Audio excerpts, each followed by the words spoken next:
نحمد و نصلی علی رسول الکریم اما بعد فاعوذ باللہ من الشیطان الرجیم بسم اللہ الرحمن الرحیم قل ان صلاتی و نسکی و محیای و مماتی للہ رب العالمین وقال اللہ تبارک و تعالی فی شان حبیبہ بسم اللہ الرحمن الرحیم ان اللہ و ملائکتہ یصلون علی النبی یا ایہا الذین آمنوا صلوا علیہ وسلموا تسلیما اللہم صلی علی سیدنا و مولانا محمد وعلی آلہ و اصحابہ اجمعین۔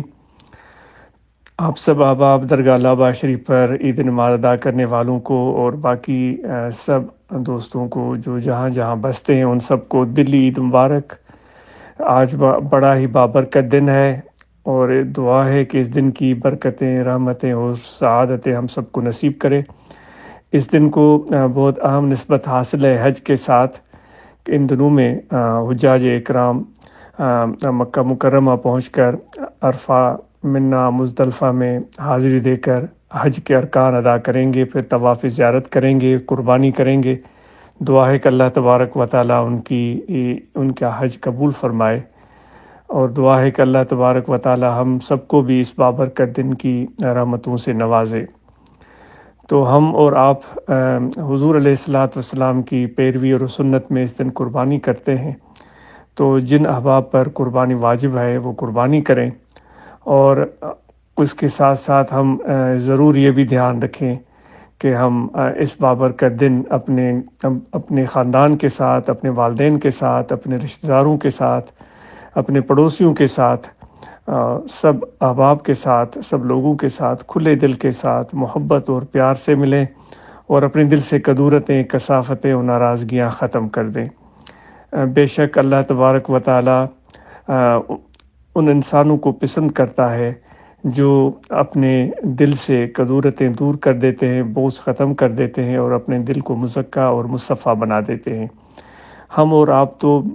بطور خاص طریقہ اہل نقشبندیہ سے وابستہ ہیں اور ذکر کرنے کی ہمیں ہمیشہ تاکید کی جاتی ہے۔ ہم پر تو یہ بطریقہ اولا یہ چیز لازم ہے کہ ہم اس چیز کا خیال رکھیں، اور اس بابرکت دن ہم ضرور جو ضرورت مند لوگ ہیں ان کا ضرور دھیان رکھیں، اور جو بھی ہم قربانی کریں یا جو بھی ہمارے پاس کھانے پکانے کی چیز تیار ہو تو ان میں اپنے پڑوسیوں کو، ضرورت مند لوگوں کو، غریبوں کو ضرور یاد رکھیں، تو یقیناً یہ ہمارے لیے بہت بڑی سعادت ہوگی۔ اس دن ہم سب یہ دھیان رکھیں کہ اپنے بچوں کے ساتھ زیادہ ٹائم گزاریں۔ ویسے بھی ہمیشہ یہ دھیان رہنا چاہیے کیونکہ یہ اولاد ہمارے لیے بہت بڑی ذمہ داری ہے اور سعادت بھی ہے، تو اپنے اس ذمہ داری سے ہم بھاگنے کی کوشش نہ کریں۔ بچے پیدا کرتے وقت تو ہم بڑے خوش ہوتے ہیں، مبارکباد دیتے ہیں اور ساتھ میں ہم مٹھائیاں بانٹتے ہیں، لیکن پھر جب بچے بڑے ہو جاتے ہیں ان کی ذمہ داریاں سر پر آن پڑتی ہیں اور ان کی تربیت کا مرحلہ آتا ہے، ان کو سکھانے کا مرحلہ آتا ہے، تو ہم اس سے بعض اوقات جی چراتے ہیں، اس سے دامن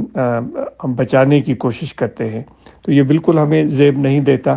اور ہمارے معاشرے میں بطور خاص یہ تو بہت یہ ایک کمزوری پائی جاتی ہے کہ اپنے بچوں کی تربیت کے لیے اوروں پر انحصار کرتے ہیں کہ بھائی یہ مدرسے میں گیا ہے، یہ اسکول میں گیا ہے، یہ استاد کے پاس کیا ہے، یہ وہ اس کو سکھائے گا۔ تو جتنے فقراء اہل ذکر جماعت ہے ان کو یہ اچھی طرح سمجھ لینا چاہیے کہ یہ کسی مدرسے کے استادوں کی یا کسی اسکول کے استادوں کی ذمہ داری نہیں ہے، اور یہ ہماری ذمہ داری ہے۔ اور یہ بھی ہم سب کو سیکھ لینا چاہیے کہ بچے ہمارے لیکچر اور تقاریر سے فائدہ مند متاثر نہیں ہوتے، فائدہ حاصل نہیں کرتے،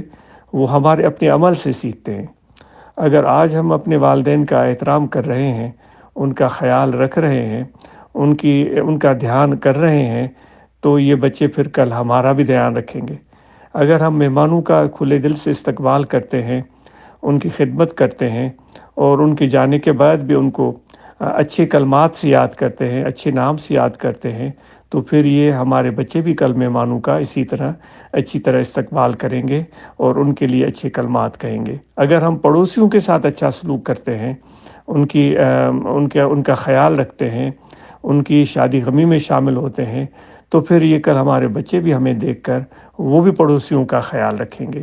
اگر ہماری زبان پر میٹھے الفاظ آتے ہیں اور ہم غصے میں بھی اپنے زبان کو قابو میں رکھتے ہیں، اپنے جذبات کو قابو میں رکھتے ہیں اور درست گفتگو کرتے ہیں، تو انشاءاللہ یہ بچے بھی کل کلا اسی طرح سے عمل کرنا شروع کر دیں گے۔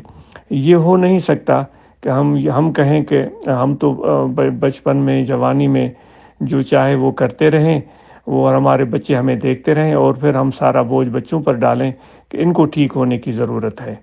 تو یہ ہمیں طریقہ کار درست کرنے کی سخت ضرورت ہے۔ تو آج بچوں کا دھیان رکھیں، بچوں کے ساتھ ٹائم گزاریں اور بچوں کو تفریح کرائیں۔ اچھی جگہوں پر اگر لے جا سکتے ہیں تو کیوں نہیں اپنے فیملی کو لے جائیں، اپنے بچوں کو لے جائیں، تو اس سے یقیناً بچے خوش ہوں گے۔ اور آپ کو تو پتہ ہے حضور علیہ الصلاۃ والسلام جن کی محبت میں آج کی عید ہم منا رہے ہیں، وہ بچوں سے کتنی شفقت فرماتے تھے اور کتنا پیار دیتے تھے۔ تو یہ ہم اور آپ کے اندر یہ وصف پیدا ہونی چاہیے، اور بچوں کو نماز کے دوران بھی ہم اہمیت دیں۔ بچے نماز میں کھڑے ہیں تو ان کو وہاں کھڑا رہنے دیں، اس کے بجائے کہ ہم ان کو وہاں سے کھینچ کر ادھر ادھر کریں، جس سے بچوں کی طبیعت پر، ان کی نفسیات پر برا اثر پڑتا ہے۔ اور یہ عادتیں ہمارے اندر بخوبی پائی جاتی ہیں کہ بچے کو جہاں بھی دیکھا تو ایسے سمجھ میں آئے گا کہ جیسے یہ کوئی انسان نہیں ہے، کوئی کرسی ہے، کوئی ٹیبل ہے یا کوئی پنکھا ہے جس کو ہم ہٹانا چاہیں تو ہٹا سکتے ہیں۔ تو یہ طبیعت ہمیں درست کرنے کی سخت ضرورت ہے، اور بچوں کو بہترین تعلیم دلوائیں اور ان کو اچھے سے اچھی تعلیم دلوائیں تاکہ یہ اپنے عملی زندگی میں کامیاب ہو سکیں۔ اور والدین اگر بچوں کو کوئی ہنر بھی سکھا دیتے ہیں تو سبحان اللہ، یہ تو نور علی نور ہو جائے گا۔ تو یہ بچے کل کلا پڑھ لکھ کر اپنے ہنر سے اپنی ضروریات کو پورا کر سکیں گے۔ تو آج کا دن بابرکت دن ہے، ہماری دعا ہے کہ اس بابرکت دن کے صدقے میں ہم سب کی مشکلات آسان ہوں، جو بیمار ہیں ان کو اللہ تعالیٰ شفا دے، اور جو مشکلات کا شکار ہیں ان کی مشکلات اللہ تبارک و تعالیٰ دور فرمائے۔ ہمارے ملک پاکستان کی جو صورتحال بنی ہوئی ہے، معاشی لحاظ سے، سیاسی لحاظ سے، دعا ہے کہ اس میں بہتری آئے اور ہم اور آپ بھی سیاسی حالات سے باخبر رہیں، لیکن کبھی بھی سنی سنائی باتوں پر بغیر تحقیق کے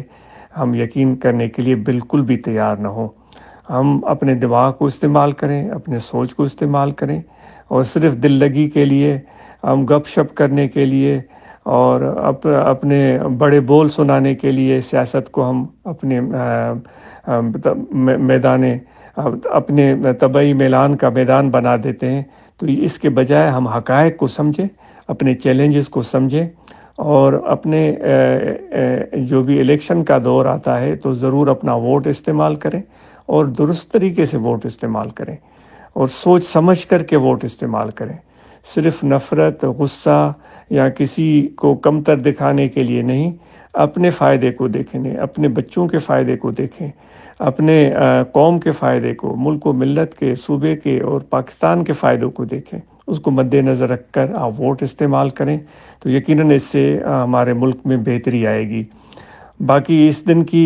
لیے آپ کو دلی عید مبارک، اور سب کو یہ گزارش ہے کہ واپس گھروں کو جائیں تو اپنے سب گھر والوں کو، خاندان کو ہماری طرف سے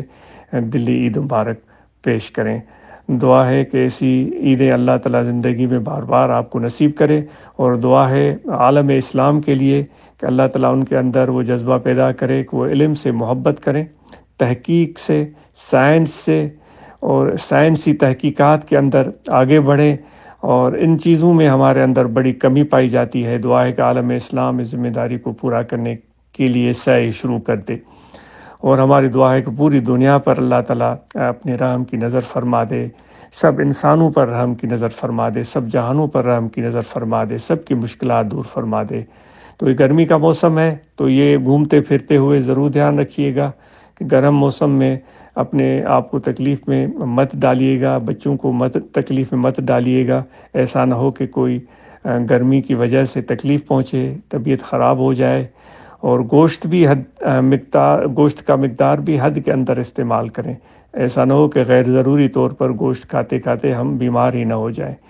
کیونکہ صراط مستقیم یہی ہے کہ ہم درمیانی راستہ پر چلیں۔ تو بہت خوشی ہو رہی ہے آپ سب سے گفتگو کرتے ہوئے۔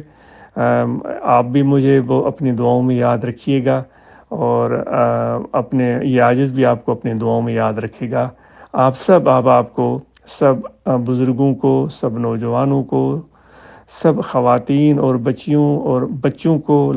لڑکے اور لڑکیوں کو ہماری طرف سے دلی عید مبارک۔ جزاکم اللہ خیر۔ السلام علیکم۔